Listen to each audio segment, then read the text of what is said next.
Hey, everybody, welcome back. Real Estate Today podcast. You've got the three of us, your hostess with the mostest, a little overused, but I think it's pretty relevant in this one here. So I'm Jeff Beggins, and you've got my brother. I'm Craig Beggins. Thank you very much. And we got our adopted brother, Mike Puma. Our redhead just stepped out. Great. Now he's going to report it to HR again, Craig. There you go. I know. Just fell right on into that one. All right. As always, this is for you, the general public. This is not for agents, right? This is us talking to you about issues that are most important for you and your home and your equity and your lifestyles and the things that we have going on. So today we've got a couple really cool topics. And the first one is really relevant because we're in a position now that I don't think anybody's been in before as far as your homes go, right? I mean, Craig, what's the average, you think, appreciation over the last 3 years? Well, I think we need to say, number one, we're blessed, period. And most people have probably 30% at least equity in their home. So if you got a $400,000 house, that's $120,000. Holy shit. What are you gonna do with it?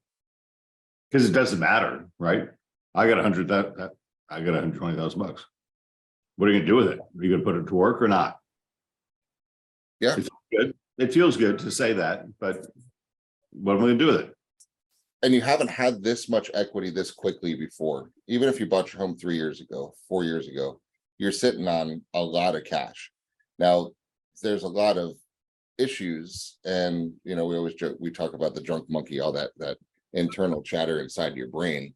There's a lot of it because we hear it, guys. We do a lot of transactions, and the question is, do I do anything with it? Is it real? Is the market going to shift? What if it does shift? If I touch my equity, what am I going to do? Is it going to put me upside down? Is it going to screw me over? Should I do it? I mean, there's a lot of different factors. So today what we want to do is really chat about it. Let's talk about the equity. What should you do with it? Should you touch it? What could you do? How should you touch it? Why should you touch it? Or should you just leave it alone? Right. And I think it's really relevant. It's very important for you right now. So, Well, one of the things I think it's relevant right now is I'm working with a guy, and his concept is I'm a real estate millionaire. yeah, Most of you now are real estate millionaires. Holy shit, that's cool. I'm a real estate millionaire. What does that mean? So what are you going to do with that? Are you going to sit on it and that's cool? Or are you going to leverage it? I don't know what's right or wrong for you, but you are a real estate millionaire. If you've owned your home for 4 or 5 years, you're probably pretty close to a real estate millionaire. or able to become with a couple of smart moves. Right. Right. And it takes leverage and all that stuff. But what are you going to do? Yeah. Hide, or are you going to engage? I don't know what's right for you, but we're going to give you some options. That's right. So, Mike, let's talk about it. What are you doing? You're a homeowner. You got equity. Yep.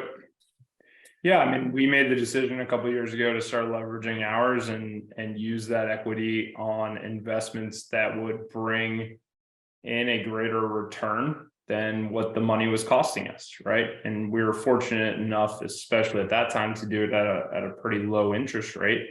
So we were able to leverage, and not all of it, right? I mean, we just made the decision that we would use some of it.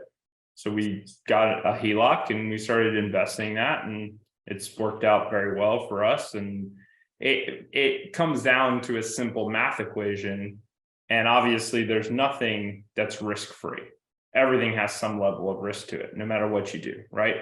But it's a matter of, I just took a look at my situation and said, okay, well, there's income coming in from multiple places, but the largest wealth or potential wealth building asset that I have is my house. And I didn't do anything other than buy it and go to sleep, right? So to have money available to me that could be earning more money and not using that didn't seem like a very smart move. And then you got to just take an internal look at your situation.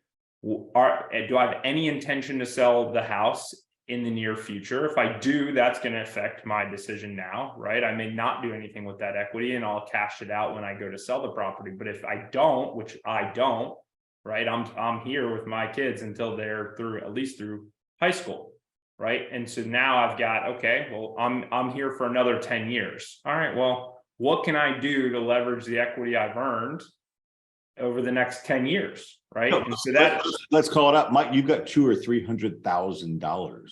yep, I sure do. Yep. 200 or 300. Who the hell has $200,000 or $300,000 in equity? Not many people. Not Yeah. many people. But it's all sitting there in your house. Yep. What are you gonna do with it? And don't be, don't be shy. I mean, there's risk for sure. Yep. What are you gonna do what could you do?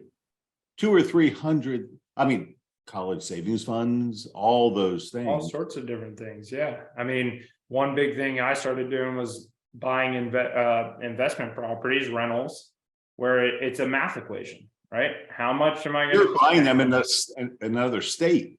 buy them in Ohio? Yeah. Ohio. Why?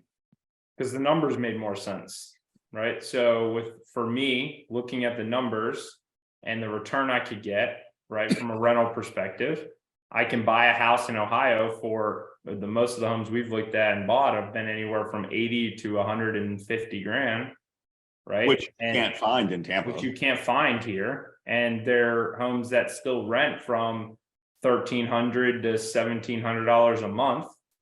So when you look at that cash on cash return, the numbers get pretty good. So, it's just one of those things where, and I've bought elsewhere. We have a condo in DC that produces a little bit more from a rent perspective. So, I mean, I'm not married to the location. For me, and I think for most people who are using it from an investment perspective, there's no emotion. This is a math equation. What is it going to cost me? What is that money going to cost me? What is my all in? And what do I get back in return?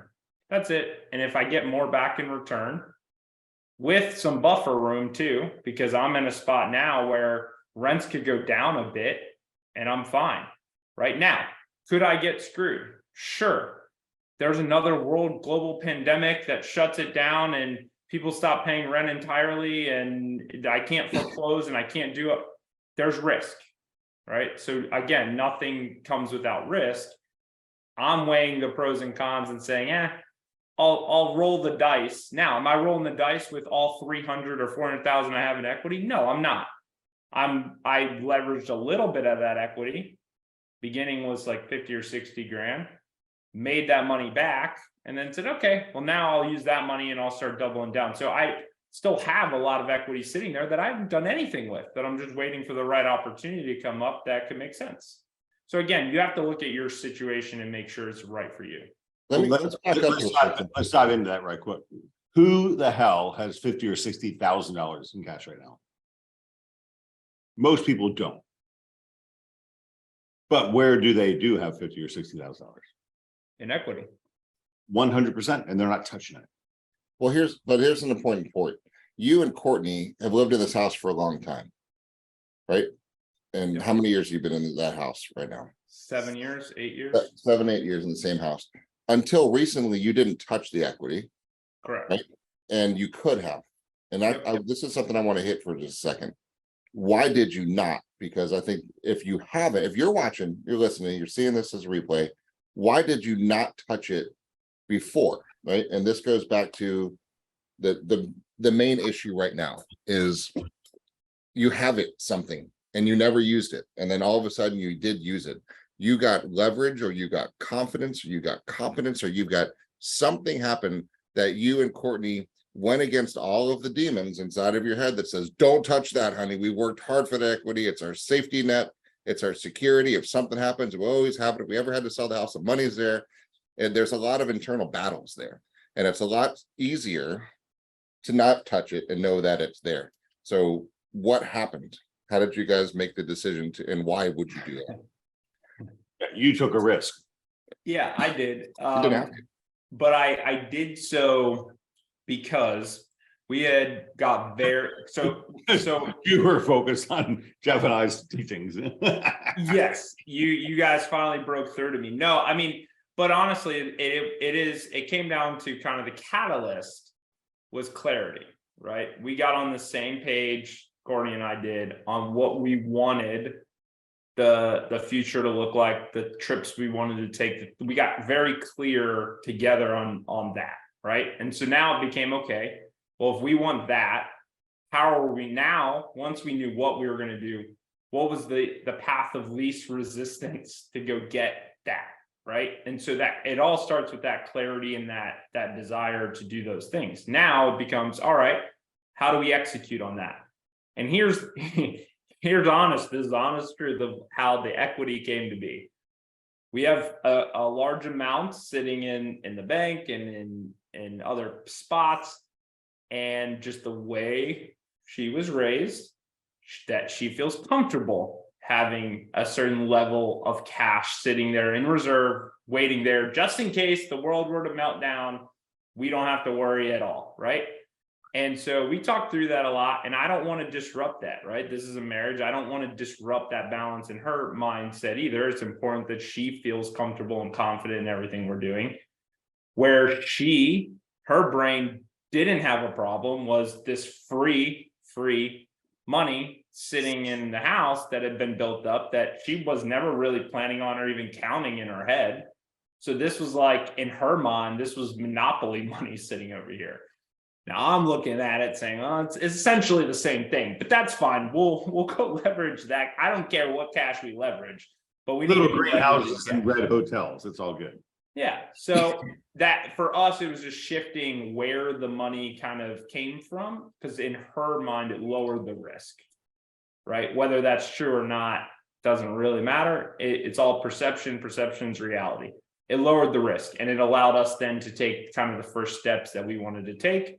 And, listen, I am very fortunate to be in the industry. I'm very fortunate to be kind of mentored by you two and two of the smartest people in the industry. Like I'm in a very unique situation that most people are not in, and they don't get the insight. They don't get the perception that I get, the perspective that I get by hanging out with you two. So I'm in a unique position and have been able to start to leverage that, and it's worked out.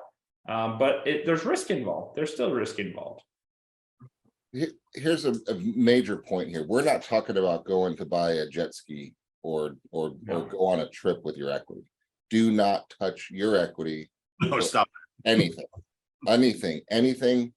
unless it's going to make you money, right? Because in essence, you're renting money. That's what you're doing. You've got a bunch of different, let's talk about how do you touch it, right? So first thing you need to do is figure out how much do you have, right? And you can go on to Zillow, look at your Zestimate, get a ballpark, call your agent friend, do whatever you want to do, right? Get the number of how much equity am I sitting. If you were to sell your house right now, what would it sell for? And then what do you owe on it? And the delta between those two numbers is your equity, right? And you got to look at that. And that's how much equity you have in your home. Now, you're not going to be able to pull all of that out, right? That's an important point. You're going to have to talk to a lender who will say, let me give you a home equity line of credit. This is probably the easiest way to do that.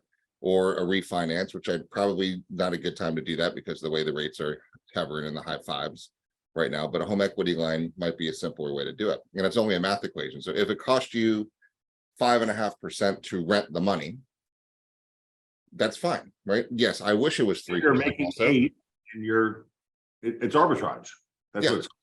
If you can If take you 5.5 and it costs get you 8, 5, you're making 3, right, for free, and you get a friggin' asset that's gonna. I'm sorry. It's also appreciating. Yep. hopefully appreciates. Yeah. And so step one, whether you touch it or not, you need to know how much you have.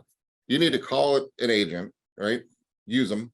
Hey, what's going on? Give me a market analysis on my home so I can stuff it in my kitchen drawer. Tell them the truth. Call them up, put it in your kitchen drawer, look at it first and say, damn, honey, we got 400 grand in the bank, right? In essence, that we could touch. About 80% of that is a typical HELOC amount, right? That you can do it. They're not going to cash out all of it because that's too much risk for the bank, right? But they'll say, oh, you got a bunch, I'll give you some. So see how much sum you can get. And then it's almost like a prepaid debit card, right? You can go spend that money. So they will give you that money. They'll open up a line of credit on that amount. You don't even have to spend that much money, but you'll have that available. That's step one. And then you're open to possibilities. And then you say, okay, honey, we have $130,000 sitting here. We're not touching it, but we're open to the opportunity that when something comes around us that we can make more than it cost us, we should probably look at that. And then you go to your point, Mike, you sit down and you say, what do we want to do with our life? Is there anything we'd like to do? Any things we'd like to see? And what would those cost? And let's say man, if we had an extra $1,500 a month coming in, it sure would be nice because we could do X, Y, and Z. We could trade in your beater car, right? Not a beater car, but it's getting older. You want a new one, and the car payment's $850. If you have $1,500 coming in every month, an $850 car payment's really not as big a deal. Does that make sense? Yep. Right. So on that, right? It's not coming. So, but the point is, you'd have to go find something that spins off that $1,500, and that's where strategy and real estate strategy comes into play. And don't buy anything unless it spins off more cash than it costs, and only if you have a reason to upgrade your lifestyle, do something next level to that. Now, for you guys, I know because we talk about it, one of the things is you guys like travel. Yep. And investing in real estate gives a travel budget, in essence, to Courtney to go plan family vacations without it stressing out the family, because you have income coming in to pay for it. Yep. That's one strategy on that one. It could be leveraging cash to put into a second one day, or a third one if you want to. Like maybe it's a one that it's going to be in the kids for the kids. There's all kinds of things to do. We can get into that later, but I just wanted to go through this process of actually how do you get the equity. Then we could talk about things to go do, right? Let's go through. I'll share some private stuff, but I met with my financial advisor yesterday, and my stock portfolio sucks. Yeah. Like, dude, I've made more money dealing with my brother than I have dealing with you. And it's not an insignificant amount of money, right? Here it is. There's my green. It's blurring Yeah, in. that's right. It's not working, but my principal, my 401k, my Coinbase account, my checking account, my loan account, my Robinhood account, my TD Ameritrade. I mean, they're just barely doing anything. Yeah. But my real estate has gone crazy. Right? I've got double the equity. I bought a couple houses and done things, and they're worth twice as much. How cool is that? And that's equity I can touch later if I want to. These are long-term plays too, and I think that's important to note. This is not I guess it could be in some scenarios, but for most people, this is not a get-rich-quick scheme. This is not a, hey, let me take this money and see if I can go turn it into $1 million tomorrow or 30 days from now. This is you buying into the fact that, especially with real estate, could the market turn and go down? Yeah, it's going to happen. The market's going to soften over at some point in time, right? It's cyclical. We see it all the time. It's going to happen. But it never in the history of the world, including 07, 08, did it stay that way, right? So held long term, it's going to perform pretty steadily, right? But it's held long term. So these investment strategies, what we're talking about doing, we're not saying go take 30 grand and risk it all on a flip. If you want to do that, more power to you, but there's a lot more risk involved. There's a lot less risk involved than me saying, hey, I'm going to buy this house. I have a renter going in that's going to pay for it. Even if that doesn't pay me a ton of money, I'm going to cash flow. And over the next 10 years, of owning this property, it's very likely that that property is going to appreciate even at 3 to 5% a year. So now I'm growing an asset. And in 10 years from now, maybe you make a decision. Maybe you sell the portfolio. Maybe it's performing so well, you keep it or you start using that equity and to do something. So there's a lot of options, but this is a long-term strategy. Right. And I think that's important because that has to play into whatever your clarity is and what you're trying to accomplish. Well, like even let's say you bought a house in Dayton, Ohio, just for example, whatever the city is. I did. Even if the biggest mill in Dayton, Ohio, biggest employer goes out of business, and that market takes a huge hit, and there's a recession for 4 years. Right, it will come out of it. So that's why it's good to think in a 10-year cycle. You can take the butt kickings that happen. Right, 07, 08, it wasn't called a 2-decade system. People refer to it as 07, 08. right? Because it started coming back in 9, 10, 11, it came back, right? Exactly. So that's the way you got to look at it. And now what's even better about investing right now is it's a windfall. And here's what I mean by that. If you're making the numbers work at 5.5%, right? The interest rates, they're not great right now. They're good right now, but look what we're doing from a macroeconomic perspective. The country was screwed, right? Inflation's out of control. Still to this day, argue if you want to, inflation's out of control. Fed doesn't know how to fix it. The only way they're going to fix it is they're going to keep raising rates, right? So until they can slow the market down enough to realize they screwed up and went too far, we've seen the show before, right? All of us have. And they went too far, then what are they going to have to do? Start cutting rates, Yep. right? They're trying to put the brakes on the economy and they're slamming them every quarter, a little bit more, a little bit more, a little bit more, a little bit more, a little bit more. And then they're going to realize, oh shit, it stopped. And then they got to say, gas, let's put gas on it, drop the rates, gas, drop the rates, gas, drop the rates, gas, drop the rates. And then as the rates go down, you're bought at 5.5. When they go back the other way down to 4, 3.5, you're like, oh, it was cash flowing at 5.5. I could refi out at 3.5. Now I'm making a few $100 extra a month, a few $1,000 extra a month. That's the best part about buying in a market like this. Yeah. What When they the haven't numbers make realized sense, though, it would be better. and I think you're missing it, not you, but I know I've got this phantom equity and I'll pay whatever it costs to pay. So if gas is $3.50 a gallon or $4, yeah, it doesn't fucking make a difference. Sorry for my F word. It doesn't make a difference. I'll pay whatever it is. I spent $150 on sweeteners the other day, agave and all this other stupid shit that I shouldn't have bought. But it didn't matter because I know I've got this phantom equity in my world. And you need to start thinking about that. Your phantom equity should be working for you rather than working against you. Right? I know it costs $27 to go to Outback and get a to-go meal. But don't spend $27, go spend $8 on a filet and cook it yourself.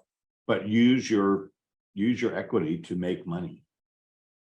And Here's that's the other thought too. Everything's a cycle. Could there possibly be a time in the near future where your home might not be worth as much as it is worth today? 100%. Okay. Yes. Yeah. I would Do anything with your equity to make you cash. guarantee you. Okay. So you've got this much equity right now. If the market does, if it's a micro market, there's no real market. We talk about that a lot. If the market does change a little bit, your equity goes from here down to here, right? If it's really bad, it goes down to here or it goes to here, right? But right now it's here. If you free it and you deploy it, it's yours, okay? If you wait later and there's not as much, you can't touch it, right? So it's freely accessible right now, but with a major caveat, only if you can do something with it that makes more than you're renting it for, right? You're renting money, that's all you're doing, renting it at 5.5%. And if you better be making at least 3% more than that to make it make sense to you, find something that's going to bring you 8.5, 9, 10, 12, 15, 20%. That's what you want to be deploying into. But I like the idea about take it while you got it and deploy it and leverage it and exponentially grow your portfolio as a result of that. It's another reason now. Now, Craig, we were talking before. There's a big point that people have, especially when you get to the point where you have a ton of equity or your house is free and clear, right? The American dream: go to school, get a job, invest in your savings accounts, buy a home, pay it off, right? We've all heard it. I talked to 3 people this morning. Our house is paid for. Nice. What's your passive income? Oh, they don't have that. That's a point, right? But you're debating generations of taping and training in your mind. Let's call it what it is. What did you do to make your house become free and clear? Nothing. You got the lucky card. You won the lottery. You know, your house is worth $1 million now, but you did nothing to make that happen. You paid it off over time. You made money.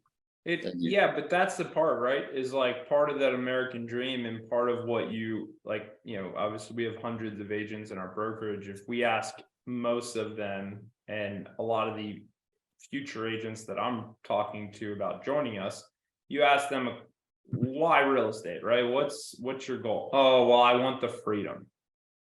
Freedom, freedom, freedom. You hear that a lot, right? People want freedom.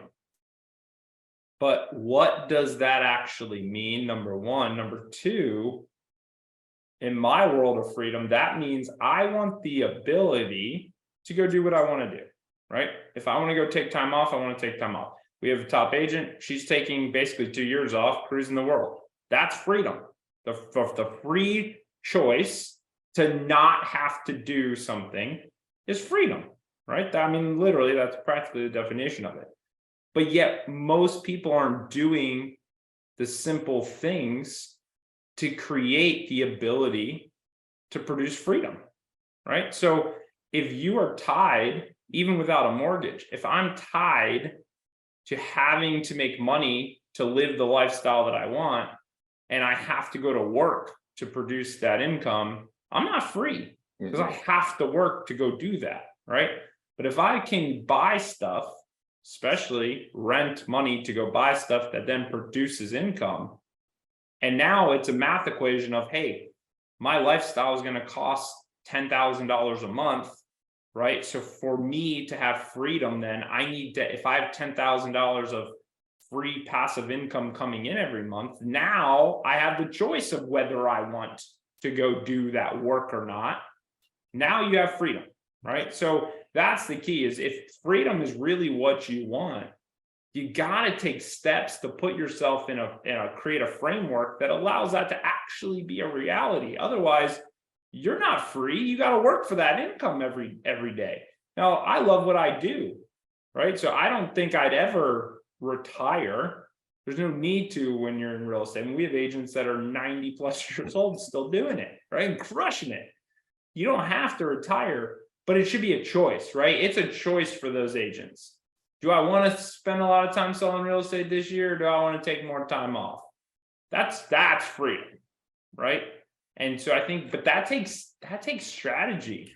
And part of that is leveraging things that are going to create income that you do not have to work for every day. That's a good point. Let's talk about another use of equity, which is not freedom, but it puts a big ass smile on your face, right? So let's go for an example. You love your house. You're 10 years, you're there in your neighborhood. You got your kids' schools there. You got your baseball world there. Your wife's business, your life is there, right? For the next 10 years. The house, I bet you if we dialed Courtney into this call right now, there's something in the house that in perfect world, money's not an issue, she would prefer to have in that home. If she could magic genie, make it happen. The pool might look different. The view might look different. The kitchen might be an extra room, might be, who knows what it is, right? There's something that she might want. If it was in the same neighborhood, if it was the same district and it was somewhere around. True, fair enough statement? Yep. Okay. So what she could do right now is say, all right, we have 300 grand in equity. You go take that 300 grand, there's your down payment. Okay. It's a gift. It's a 100% gift of free money. You did nothing for it. Nothing except sleep. You can use that 300 grand down, and then you're used to having a certain payment a month right now, right? And it's not going to cost you 300 grand. It's a math equation. Hey, lender, hey, agent, if I were to put 300 grand down on a home and keep my payments about the same, what kind of home could I afford? Right. And I promise you it's more than what the one you're in right now. And now you can look around and say, honey, here's your saved searches. Let's keep an eye out. If anything happens up to this price point, we can in essence live there for the exact same dollars that we have right now. Right? Not a worry. We don't have to remodel. We don't have to do anything. Let's keep looking.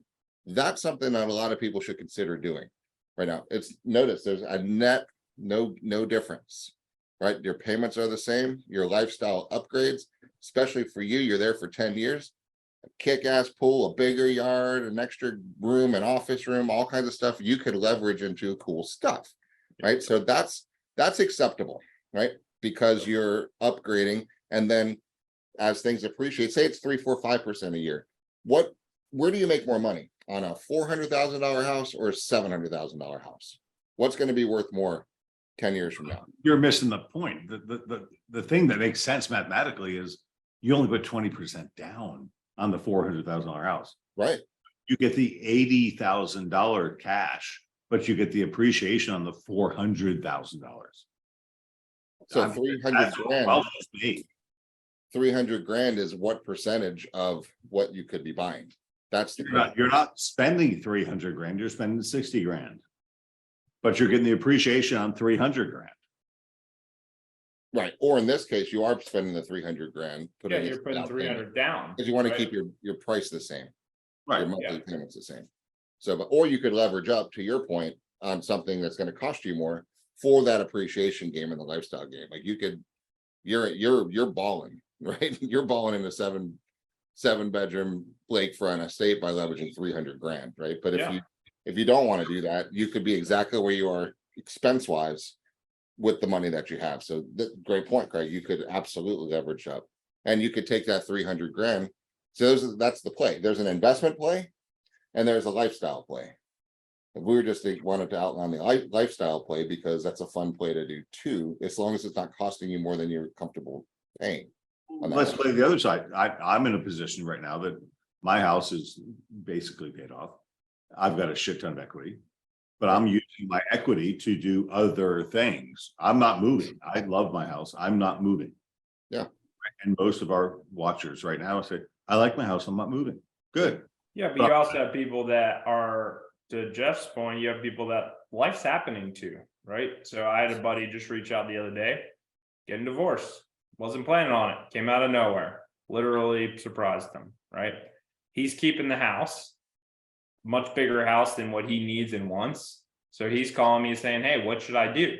So we're looking at all the options right now, based on when he bought that house.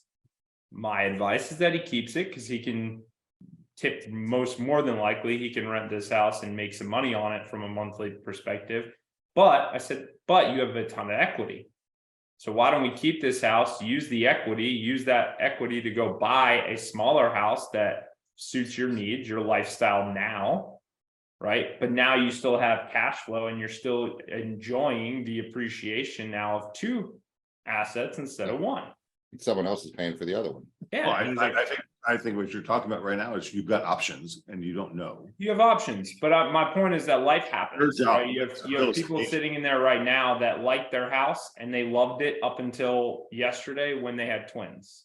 There are people that love their house and then a spouse died, and now that house is just a constant reminder of that spouse not being there anymore. You have people that are going through stuff, and if you're going through stuff, you have options available to you, and it's time to reach out to your trusted advisor to have those options. And hopefully you have a good trusted advisor, aka a real estate agent, who's on your side and actually represents you. So make sure that you are with somebody, because it doesn't matter how long you've been friends. It doesn't matter that it might be your sister. If they are not have the ability to offer you single agency, they do not represent you. You need somebody in this scenario, especially, you need somebody to represent you who can disclose everything and have your back 100%. So make sure that you do that. Now, with a disclosure, we're talking Florida law, because we've got a big Yes, Florida yes, focus, yes, right? yes. And transitioning into that topic of agency. A lot of people throw around the word, I've got a real estate agent, right? I'm a real estate agent. I'm a real estate agent. Let me call my real estate agent. You I've got a really- real estate agent. right. Question is, you may not have a real estate agent. You have somebody who's in the real estate industry, but agency, Craig, from your 30 years of brokeraging, and what creates an agency relationship? Like, A signed document, number one, that says, I am going to represent you in this transaction. And most people do not do that. They think their real estate agent represents them, but they're not. so just because you're talking to an agent doesn't mean they're taking care of your best interests? 100% no. Yep. I've got a lawsuit going. I mean, I've done 35,000 transactions or more. Never been sued, which is cool. But I've got one right now that the agent is saying, and this is an agent, a buyer who is a quote unquote savvy investor who's now blaming our agent for not representing their interests. And her complaint, if you want to call it what it is that our agent did not represent her. And I'm saying, well, I'm sorry, we did not represent you. What? So their whole claim is that you were an agent of mine, and we were not. Because as a Florida real estate person, you don't have an agent. You have a transaction broker.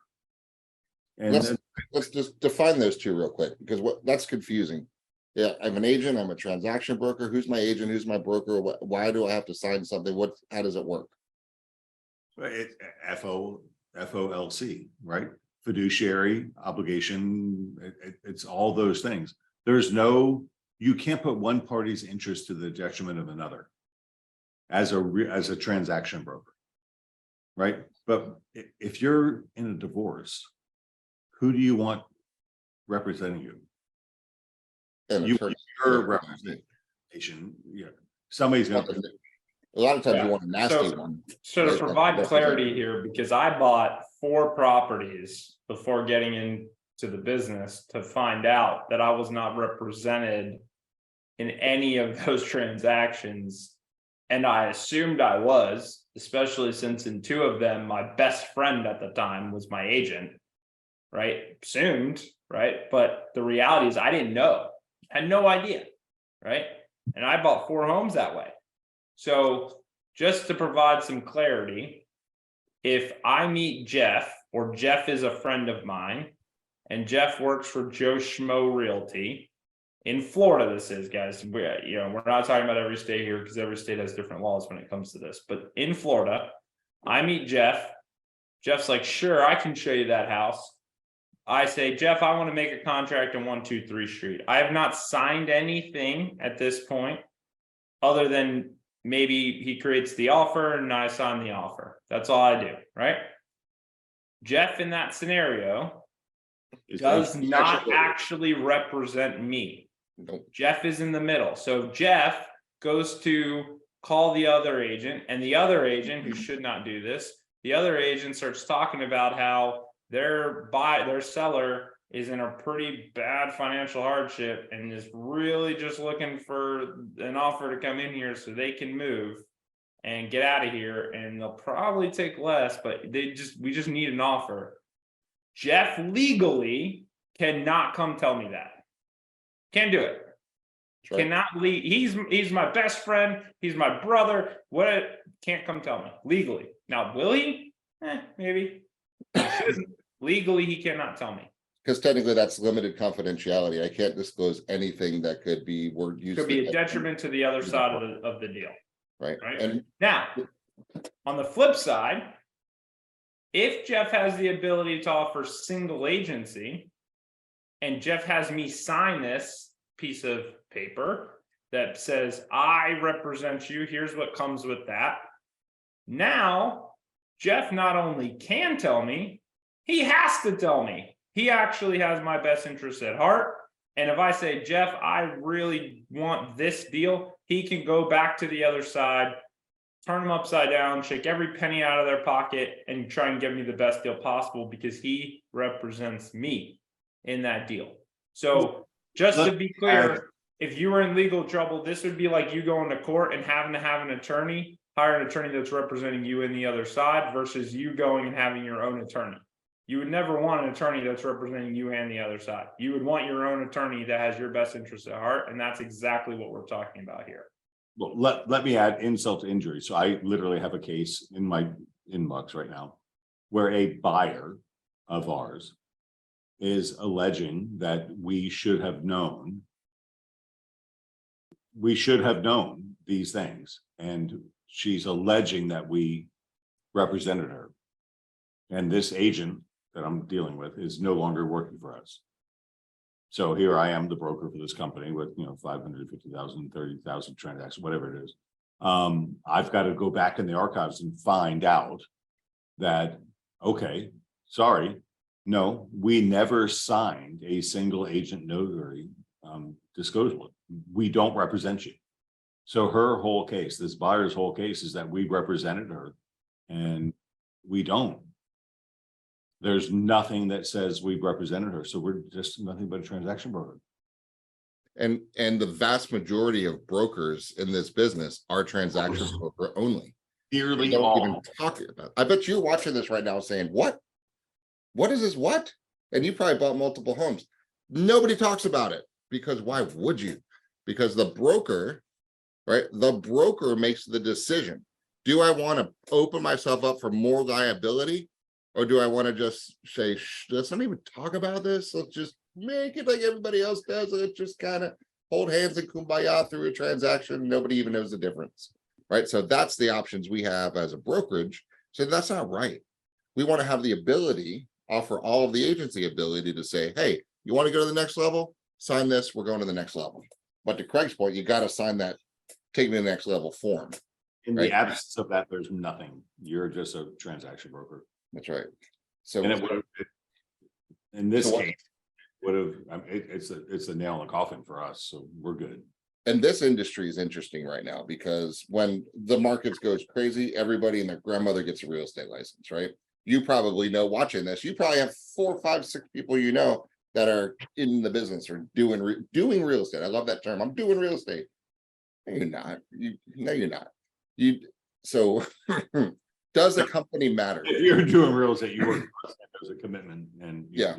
I'm cutting hair. Well, I do real estate too, right? Come on. What in the world?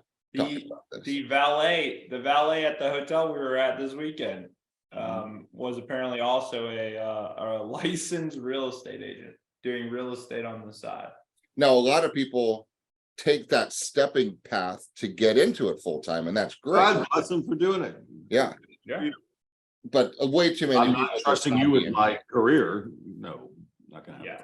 You can't hobby in. So here's the question: does where I was going with this one is so many people got into the business and they don't really understand the business. They came in because it was really easy for the last few years, guys. Everybody and their cousins were buying real estate at 2.5% interest rates, right? So why not get into it? But now you're actually back into the business. And a lot of people who have been in business, you could start a real estate brokerage. Most people don't know this.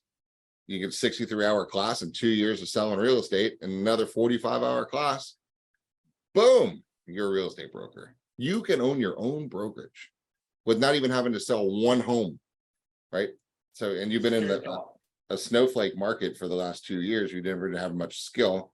And then all of a sudden you can have a brokerage. That's crazy, right? So the challenge is, is it all about the agents or does a brand / brokerage really matter? Right? What do you say about this? Because there's a couple of different arguments. You say, I don't care where my friend Barbara works. I just want to work with Barbara because I've known Barbara since elementary school. Barbara's my person. I don't care where she works. So you got that argument. Let's touch on that. We just spent 3 days in Orlando with the Century One brand. That's pretty damn cool, right? And I can't say we learned anything new that we didn't know, but it was a constant reminder of, oh my God, this is what we do. Well, with 92 countries, 148,000 salespeople, right, in the business, it's a big ass company on that. So, but doesn't matter. I think it comes down to trust, right? But you have to look at the whole equation. And I think a lot of times we get a little short-sighted when it comes to this type of stuff, right? So here's the deal. For me, I think it is heavily based on trust. If I know Jeff's been a friend of mine for many, many years, I'm going to trust Jeff. And in that scenario, for most people on surface level, I don't really care who Jeff works for. I've known Jeff for years. I trust Jeff. I'm going to do business with Jeff because I want to do business with people that I trust. Agreed. But I would challenge you. And I'm not saying don't do that because I think relationships do matter. My challenge to you would be this: big picture, what am I hiring Jeff to do? Right? I'm hiring Jeff to either buy or sell what for many of you is going to be the largest financial transaction of your life, or at least one of them. Yeah, that's a big deal. So I need to make sure that Jeff, even though we're good friends, has the competence and the ability to do that. But I also want Jeff to get me the best deal in either scenario side of that scenario, right? And so if I'm going to do that, then who and how he represents me from an agency perspective matters, but how he's perceived by the other side matters too. And so that's where brand starts to come in, because if Jeff is with an agency that's really small, no one really knows it, and now he's going up against a Century 21 guy on the other side, or a Coldwell Banker or a Remax that's a bigger brand with more resources and a powerhouse, can Jeff compete? Right? And that becomes a question that I need to ask. Does he have as many tools in his tool belt as they do? Right? And so this is where brand starts to matter. Even though I trust Jeff and I like him, to me that matters, because I need him to be able to stand and battle against anyone that he's going to be dealing with on the other side for me as well. So that to me is where brand plays in, because I'm gonna look at Jeff and we have trust, and then I'm gonna peek behind Jeff and see who's behind him. And if he's been with a broker that's been doing it for 30 years and has huge presence in the marketplace, okay, well now I have trust in them too. Now I'm good, right? But if I peek behind Jeff and he's like, oh, well, no, I've been doing this for 2 years, and then I got my brokerage license, and no one knows them, and no one knows the company he's with, and I know now I'm starting to lose trust, even though I have had a relationship maybe with him for a while. So that's just my advice. Always peek behind and see, make sure the trust runs deeper than just the person you might be doing business with. Here's something to add on that. Right. Something to add on that real quick. You never know you need it till you need it. Markets pivot really quickly, right? And there is no market, there's micro markets all over the place. So let's say you have a 4-3 pool home in the Shady Oaks neighborhood in the school district that you like, right? The only thing that matters is that marketplace.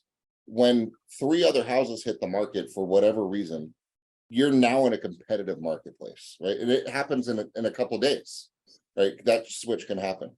So what's going to happen there is you're going to need really good marketing, really good expertise, really good positioning, really good training, really good negotiation skills, and a team. Because when an issue arises, you're not just hiring the agent. In fact, you're never hiring the agent. When you sign a contract, it never says Bobby Smith, right? Real estate agent for Bazoobi Real Estate. It never says that. You're hiring Century 21 Beggins, you're hiring Remax, you're hiring Coldwell Banker, you're hiring Keller Williams. You're not ever hiring the agent, right? And it could be Joe Schmo Realty, but you're hiring the brokerage. So the question is, when you hire the brokerage, what's behind that whole scenario? Because you never know you have a problem until you have one. And when a problem arises, where's the depth? Where's the legal team? Where's the experience? Where's the ability to go to the mat? Where's the agency, right? Imagine having a problem and having your agent, who's not really an agent, not be able to fully represent you and go kick butt on your behalf. That would suck, right? And then, but when you're having a beer and signing a listing agreement with your high school buddy who's an agent, that doesn't matter. Doesn't matter till it matters. And there's a lot of people that regret that type of a decision. So the perfect storm is the agent that you trust with a kick-ass brokerage behind them that has all the depth of services and experiences. That's an untouchable scenario, right? And most people never see that. Yep. Well, they Because don't know to my ask. neighbor is a real estate agent. They don't know to ask though, right? Right. Because again, I think it's short-sighted. We're doing it every day. So we know the difference between a good agent and a bad agent. We know the difference between a good broker and a bad broker. Hell, we know most of them, right? Because we're in it every day. They're not, right? But that's also comes down to who you're hiring. Because if you hire somebody that's been in the marketplace for 30 years and you hire an agent, you hire me, and I have Craig as my resource who's been in the marketplace for going on 31 years, who's done over 60,000 transactions. One of the sales pitch that I always tell my personal clients is, listen, you're not just getting me, you're getting all of this. You're getting 30 years of experience, you're getting 60,000 transactions. And here's why that matters. because when I go to make this offer for you, there's an agent on the other side.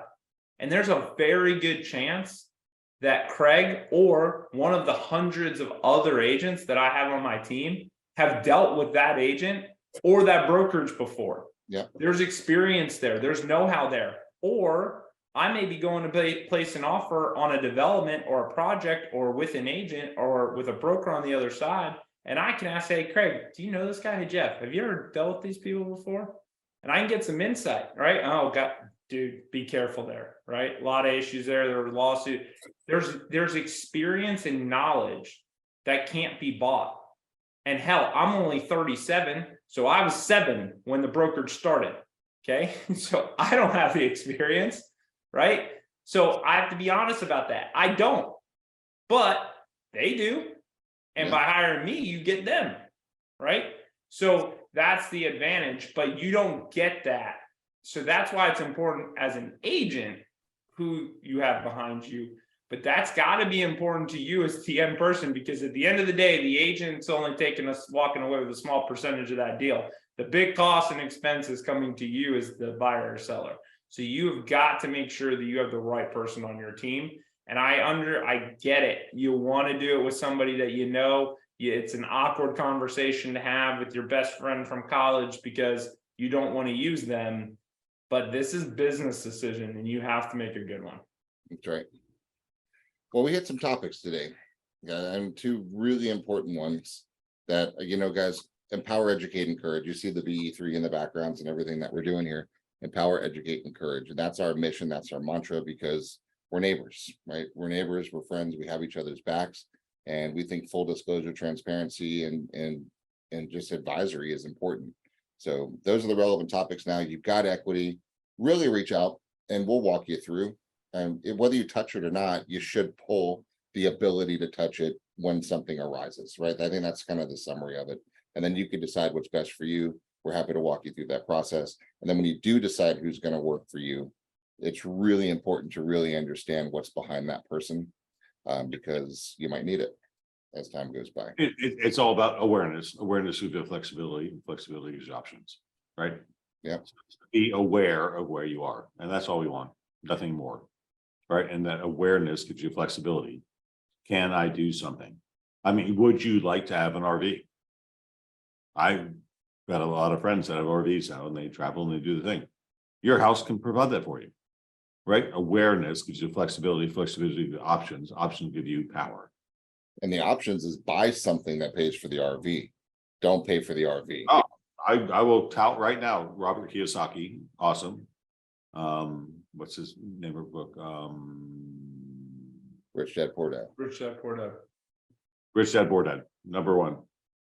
He goes to his wife and says, I want to buy a Ferrari. And she says, great, what are you going to buy to pay for it? And he went and bought an apartment complex that paid him $2,000 a month, and he made a Ferrari payment. How cool is that? That's it. I'm sorry, guys, open your mind and think about things, right? That's all we're talking about. And Like, you're sitting on the seed capital right now. you are, and you don't even know it. I am too. It's fantastic. It's great. Love it.